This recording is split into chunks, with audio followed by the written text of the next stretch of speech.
the series of coupled motions or coupled oscillations, coupled simple harmonic motion, today we are discussing about normal mode of transverse oscillation.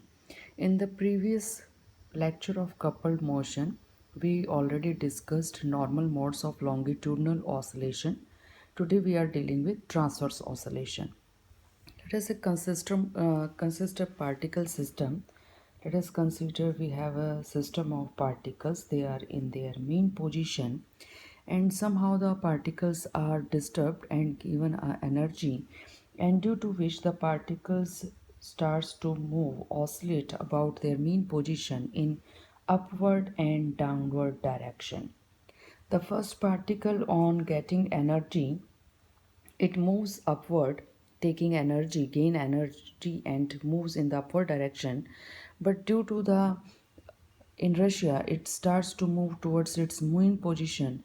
When the first particle comes to its mean position, it releases energy, and this energy released by the first particle starts the oscillations in the second particle.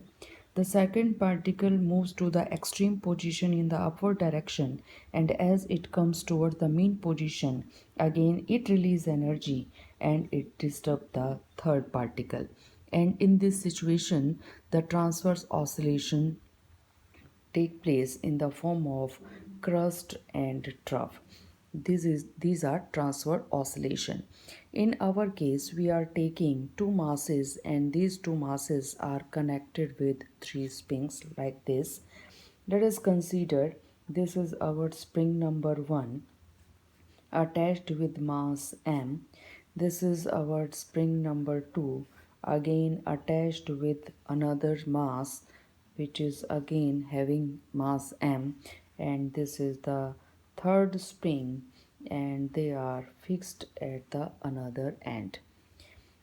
In this case, when the masses are at rest, let the spring constant of each spring is A, and the mean position for the rest of these springs, let us consider the mean or the length of the springs in rest is A naught.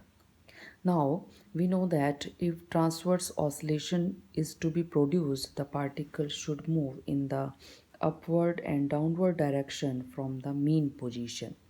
If the displacement of the first mass is considered to be psi A and the second mass is considered to be psi B, then what will be the new situations or new position of our masses A mass and B mass from their mean position? Let us consider capital A and capital B are representing our 2-point masses. Now the situation will be like that. The particle A is moving in the upward direction with a displacement of psi b A, and the particle B, we are again considering it is also moving in the upward direction with a position or with a displacement of psi B. Now the above rest position of the springs and the masses will get disturbed. If this is the mean position of our system, the first particle is displaced with a displacement of psi A, and the second particle is displaced with a displacement of psi B, and in our case we considered psi B is greater than psi A. Now this spring, if the particle or the mass moves in upward direction, this spring will get elongated, and let us consider the new length of elongation of the first spring is L1, and let us consider the next spring which is again fixed at one point. Let us consider this is the second spring which is attached with the second mass, that is this mass, and let us consider this is the third spring, and the elongation in the third spring, after elongation the length of the third spring is L3. Now L1, L2 and L3 are the extended lengths of the spring. In our case, this spring will produce a tension in our mass A, Similarly, this spring also produces a tension in mass A. This spring will produce a tension in mass B. Similarly, the third spring will also produce a tension in the spring, that is second spring. The tension, that is force produced by per unit length of the springs. In our case, if A naught is the rest length of our spring and L1, L2 and L3 are the respective extended lengths of our first, second and third spring, then the tension produced in the first spring is given by, that is similar that of force k times of the expansion, and in first spring the expansion is L1 minus A naught. L1 is the extended length and A naught is the mean length. Similarly, the tension produced in the second is k L2 minus A naught, and in the third spring is k times L3 minus A naught. Now we will find out, due to T1, T2 and T3, in which directions the forces are acting on the masses A and B. As the particle is moving in the upward direction and the downward direction, it means the total force experienced by the particles are in the upward direction or in the downward direction. Let us consider the case of our first spring. If this is the mean position of our system, in our case the first spring is extended with a displacement of psi a. Let us consider this is our first mass and it is displaced with psi a, and this is the direction of the tension due to the first spring in our first mass or in our A mass. Similarly, the displacement of the second particle is larger, that is psi b, and due to the second spring, the second mass, that is the B mass, also experience a force or tension in this direction. And let us consider the angle with the horizontal of a first spring is alpha 1, and for the second spring let us consider this is our alpha 2 angle, and these are very small angles. And due to the third spring, let us consider the tension in the mass A and B is T3. The direction of the T3 tension will change for A and it is in opposite direction for B. Let us consider the total amount of upward or downward force experienced by our first mass, that is our A mass. For our A mass, this is the direction of tension T1 and this is the direction of tension T3, and let us consider the tension T3 making an angle of alpha 3 with our horizontal. If this angle is alpha 3, then this is the horizontal component. As the particle is not displaced horizontally towards left side or right side, then it means the two forces due to T1 and T3, they are cancel out each other. The particle is moving in upward or downward direction, so we are taking only the vertical component. If T3 cos alpha 3 is the horizontal component of the T3, then what is the vertical component? It is T3, that is sine alpha 3. Similarly, if T1 is making an angle of alpha 1 with the horizontal, then this is the direction of its vertical component, that is T1 sine alpha 1, and this is the horizontal component T1 cos alpha 1. As the particle is not moving in the cos direction, they are not moving horizontally, it means these two forces are cancel out each other and the net force is due to this. The downward force, in our case we are taking it as negative, and so the upward force will become positive. The net force on the first particle, what will be the net force? Minus T1 sine alpha 1 and plus T3 sine alpha 3. Similarly, we can find out the force or the total tension on our second particle.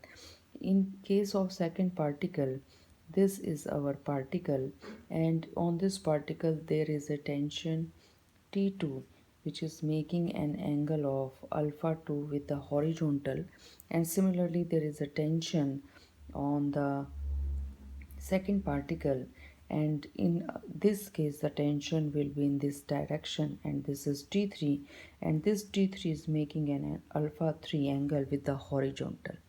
We are considering only the vertical components. In our second particle case, this vertical component of T2 will be in the downward direction, that is T2 sine alpha 2. You can easily calculate it. And similarly, for the vertical component of the T3 tension, it also comes in the downward direction, and we have here the tension is T3 sine alpha 3. The net force experienced by the second particle or second mass is, as both the forces are in the downward direction, both are taken with negative sign, because downward notation forces are, we are giving symbolize them with negative sign. Then the total net tension, it will become minus T2 sine alpha 2 and minus T3 sine alpha 3. Hence, these are the total net forces or tensions experienced by our two masses due to the displacement psi A and psi B. Now we can explain with the help of equation of motion of the two masses how the normal modes and how the normal frequencies comes out for this given system. For first particle or for our first mass, that is A, we can write the force, that is mass into acceleration, is equal to the total force or the total tension experienced by our first particle, that is minus T1 sine alpha 1 plus T3 sine alpha 3, which we already calculated from our this explanation. And similarly, we can give the second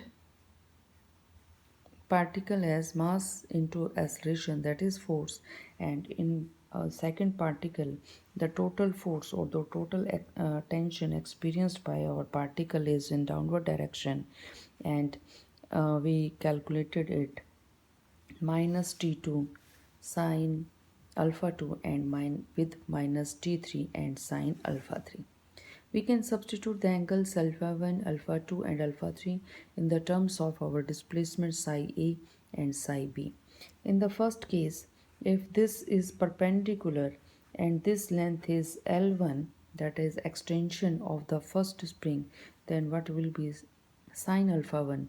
Sine alpha 1 is given by L1, that is perpendicular upon hypotenuse psi A divided by L1. Similarly, alpha 2, if this length is L2, this is perpendicular, this is hypotenuse, then this sine alpha 2 becomes psi B divided by L2. Similarly, this length is, it is total psi A, and this is this total is psi B, and this is psi A, then the remaining portion is psi B minus psi A. Hence the perpendicular is psi B minus psi A, and this extended length of the third spring, let us consider this is alpha 3. If this alpha 3 is hypotenuse, this side psi b minus psi a is perpendicular, then what is in alpha 3? It is perpendicular upon hypotenuse, that is psi b minus psi a. Hence we can substitute the values of sine alpha 1, sine alpha 2, sine alpha 3 in the terms of the displacement and extended length of the strings. Hence the first equation that is the force experienced by the first spring is given by m psi a is equal to minus T1, and sine alpha 1 can be written as psi a divided by L1 plus T3, and sine alpha 3 can be written as psi b minus psi a divided by L3. Similarly, we can change the second equation for the displacement psi b, that will become mass into acceleration, and here minus t2 sine alpha 2 can be written as psi b divided by L2, and sine alpha 3 can be written as psi b minus psi a divided by L3. Now the tensions can be taken from our previous equation in the form of elongation and the mean length of our springs, that is T1 is given by K L1 minus L2, T2 can be given as K L2 minus A naught, and T3 can be given as K L3 minus A naught. We can substitute all these values in our equation. Let us consider this is equation number 1, this is 2, this is 3, and this is 4. We can substitute the value of T1, T2, T3 in equation number 3 and 4. If we put using equation number 3, the value of T1 and T3, what will we get? We will have m psi a double dot minus T1. Instead of minus T1, we can write K L1 minus, that is minus K, and this is 1 minus, that is L1 minus A naught with psi A divided by L1. We substituted the value of T1 in the terms of K and L1. Similarly, we can put the value of T3. Here T3 will become K L3 minus A naught, and this term comes out as it is psi b minus psi a divided by L3. Just rearrange these terms. We will cancel out, or we will divide this L1 with the whole bracket. Similarly, here we are dividing this bracket with L3. We will get minus K 1 minus A naught upon L1 times psi A plus K 1 minus A naught divided by L3 times psi b minus psi a. Psi b double dot, that is acceleration, is minus K 1 minus A naught L2 times psi b minus K 1 minus A naught divided by L3 into psi b minus psi a. These are the equations which we get by putting the value of T2 and T3 in the terms of extension length, that is L1, L2 and L3. Now we are taking to approximation to calculate this condition or this problem or this oscillatory motion.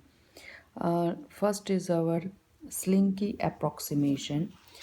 In case of a Slinky approximation, we are considering that the length a naught, that is the mean length, is very small as compared to the extended length. In first case, that is where mean length is very small as compared to the extended length, and here extended lengths are L1, L2 and L3. That is known as Slinky approximation.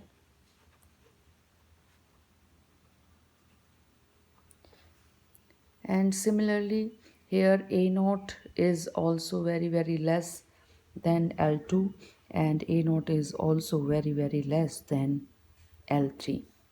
then what will be happen to our equations?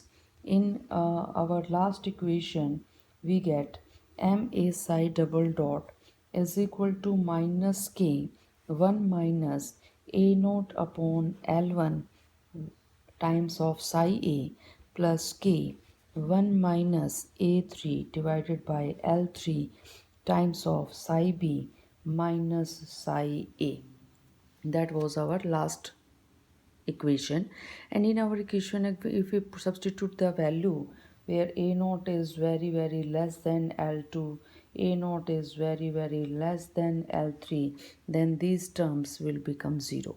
If these terms become 0, that is a naught upon l1 can be taken approximately equal to 0, a3 upon l3 can be taken approximately equal to 0, then what we will get? We will have m a psi double dot is equal to minus k. As this term is equal to 0, it becomes minus k psi a. Similarly, for the second term, if this term becomes 0, it will become psi b minus psi a.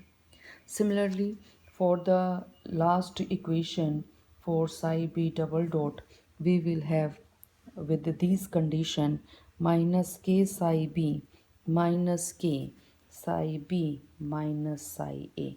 And these two equations, if you just watch the last video regarding this topic for longitudinal oscillations, these are the exact two equations which we uh, concluded and or which we derived in our last lecture for the longitudinal oscillations. And on putting the value for the simple harmonic equation, we will there have two equations or two normal frequency modes, one with a frequency under root k by m and another with under root 3k by m. These are the exact frequencies which we obtained already in our longitudinal oscillations. It means in this case where psi a is equal to psi b or psi a is equal to minus psi b, and we are taking the approximation, Slinky approximation, we will get the exact longitudinal oscillations or frequency of oscillation is same as that is obtained in longitudinal oscillation. To calculate the above results, we are taking another approximation also, that is known as small oscillation approximation. In case of small oscillation approximation, we are taking all the extensions are same. We are considering that L1, that is extension produced in first spring, is equal to the extension produced in the second spring, and it is equal to all, we are considering that is equal to A. Then the equation which we have taken derived in the last page, this equation, what will become this a naught upon a, it also becomes a naught upon that is a naught upon a, it is again a naught becomes a naught upon a. And now we are just putting the value of L1, L2 and L3 in the terms of a, we will get minus k a minus a naught upon a times of psi a and plus k 1 minus a naught upon a, that is psi b minus psi a. Similarly, for the second particle we will get minus k 1 minus a naught upon a times psi b with negative sign k 1 minus a naught upon a times psi b minus psi a. If you just